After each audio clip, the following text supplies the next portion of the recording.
So let me show you how to set up Face ID on your iPhone Air.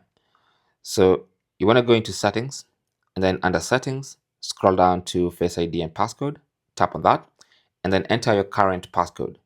If you don't have a passcode, you'll be prompted to set one up first. Anyway, so once you enter your passcode, you should see set up Face ID, tap on that, and then you can see the instructions.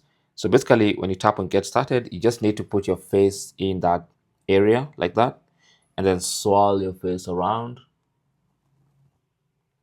That's going to register your face, so you can see the first scan is complete, and then it's going to prompt you to do another scan with a face mask in case you like wearing face masks, or if you don't want your phone to unlock when someone is wearing a face mask, you can tap on that. But we can do all that later. For now, since we've scanned our face, I'll tap on setup later. I'll scan my face, and Face ID is now set up. Simple as that. So from now on, I don't even need to enter my passcode. I can just look at my phone and it unlocks when it scans my face.